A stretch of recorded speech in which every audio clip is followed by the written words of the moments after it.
Sistema de gestión social y identificación de riesgos. Para este sistema utilizamos un Excel como medio de identificación de los procesos y evaluación del riesgo. Tenemos el paso 1 que va a ser el registro, el paso 2 que es una ponderación, el paso 3 el análisis de riesgo y el 4 ya es entender los resultados y desplegarlos en un diagrama de cuadrantes. Estos procesos, tanto el paso 1 hasta el 4, están identificados por las pestañas. Paso 1, paso 2, paso 3. En este caso tenemos paso 4A y paso 4B, que son los dos resultados. Comenzamos con el registro de la correspondencia, donde en la pestaña de registro de correspondencia podemos introducir los datos del nombre completo, el número de celular. Aquí seleccionamos de una lista la comunidad, la referencia. En este caso, para el ejemplo, vamos a hacer de cuenta que estás refiriendo a algún tema de agua potable.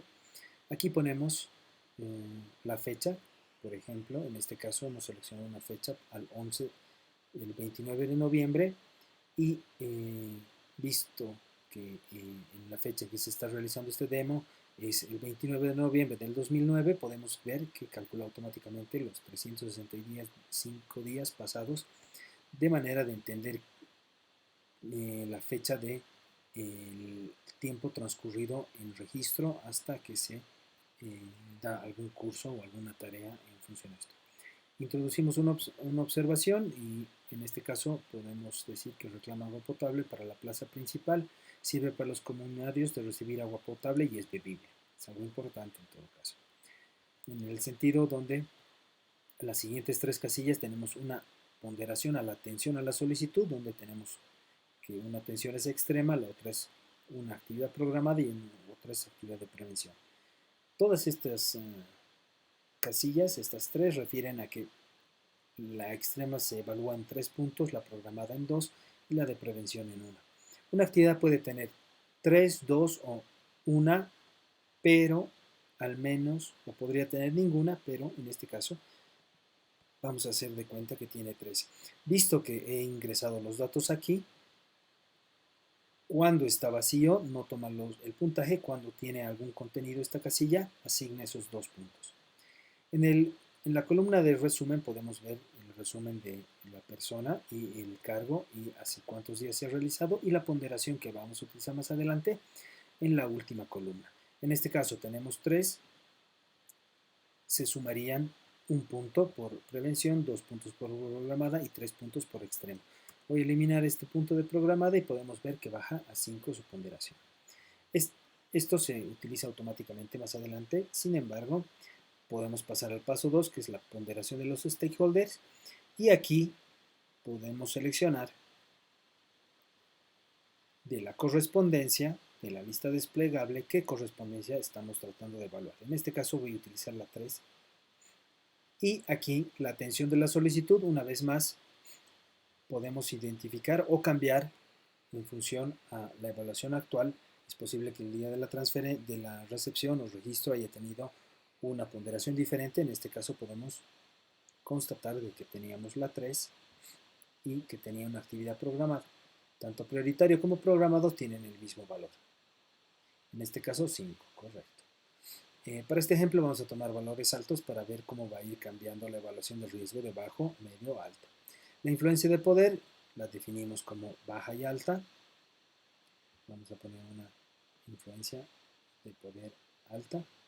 Aquí la frecuencia de los reclamos. La frecuencia de los reclamos significa cuántas veces ha reclamado la comunidad o esta persona durante un transcurso de tiempo. Si una persona tiene muchos reclamos muy frecuentes, tiene una evaluación de riesgo diferente que una persona puede hacer un reclamo que es muy bajo, que es una persona de muy bajo poder, tiene un impacto de riesgo diferente que una persona que tiene un reclamo al año, por ejemplo, y tiene mucho poder. Entonces, en función a eso podemos identificar si es una frecuencia alta, regular o baja. En este caso voy a poner una frecuencia alta, vamos a suponer que este ha sido, ya podemos ver que aquí en función a la evaluación que se está generando ya vamos identificando si es bajo, medio, alto o extremo. La probabilidad de ocurrencia, en este sentido que se rompe una cañería, es bastante frecuente. y una consecuencia, si es considerable, moderada, menor o insignificante. En este caso sí es considerable visto que es agua potable bebible. En ese sentido podemos ver que tenemos una calificación de 95, lo cual lo pone como una evaluación de riesgo extremo. Sin embargo, vamos a decir que por otros motivos yo voy a bajar que una consecuencia sea menor, vamos a suponer que hay otras vías de cómo obtener el agua, podemos ir bajando la frecuencia. Ya pasa de una extrema a una alta. La probabilidad de ocurrencia puede ser que sea muy alta, muy baja. En este caso vamos a ir solo por temas del ejercicio, vamos a ir cambiando esta evaluación. Le vamos a poner que sea improbable y ya tiene una evaluación de riesgo moderado. Todos estos registros se evalúan en esta tabla y en el paso 3 simplemente se entiende cómo son los valores asignados para el valor final de la ponderación. Lo único que tenemos que entender y ver de esta tabla es saber que esto es al 100% y ver los ítems que se están evaluando en esta ponderación. En este caso, la influencia por el poder, la probabilidad de ocurrencia, que es el interés, la consecuencia, impacto, riesgo, la frecuencia, cantidad de peticiones. Podemos una vez más remarcar que dependiendo de la frecuencia pueden ser que hayan pedidos que tengan muy baja frecuencia, que sean muy importantes, o que sean una frecuencia muy alta y que sean insignificantes, ¿no? En ese sentido podemos ver en el paso 4A, ya en los resultados, de forma automática, los tres elementos de nuestro cuadro de riesgo, donde tenemos 45, 40 y 65. Y aquí tenemos 45, 40 y 65, de manera de que podemos observar de que está jalando la misma idea, la misma información. El rango de frecuencia quiere decir qué rango de frecuencia tiene este, que se calcula de forma automática. De la misma manera, el cuadro hace la sumatoria y los consolidados. En este sentido, vamos a ver los tres resultados en el cuadro, donde si yo pongo el mouse encima, podemos ver que este es el identificador número 3, que refiere a Antonio Banderas, y la información de su resultado final 65. Podemos ver que es de un alto riesgo y de alta frecuencia. Asimismo, podemos ver a este otro reclamo donde tiene una baja frecuencia y es de bajo riesgo, y de la misma manera este otro. Es posible que se entienda donde el rojo, que es alto riesgo, alta frecuencia, podríamos tener que sea alto riesgo de baja frecuencia.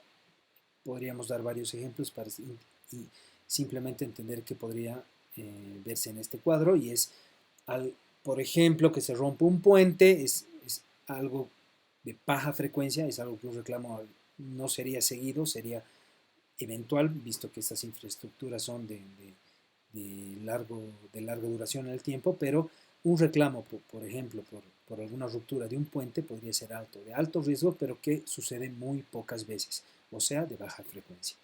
En ese sentido, se entiende que también existe algo de bajo riesgo, de alta frecuencia, y de bajo riesgo y baja frecuencia.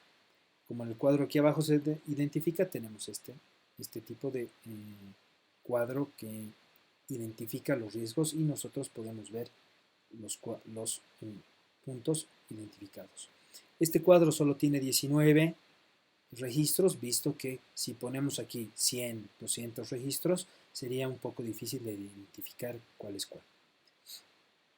En el paso 4B podemos identificar ya las incidencias por comunidad, donde básicamente podemos identificar aquellas reclamos en su frecuencia. Quiere decir que Guayani tiene 0, Canutillo 0, El Fuerte tiene 1, Machacamarca tiene 2 registros. Y en este cuadro simplemente podemos identificar cuál de estas comunidades genera el mayor número de correspondencia, en este caso de registros, para su identificación. Esto es un consolidado simplemente de los registros registrados en la pestaña 1 del registro correspondencia. Hagamos de cuenta que Orcochoca durante el próximo año genera más de 100 registros, tendríamos una alta frecuencia, una incidencia mayor por comunidad, para entender de que eso implica en el riesgo y hay que atender de todas maneras el mayor número de incidencias que ocurren en la evaluación de riesgo. Con esto se ha terminado este pequeño demo.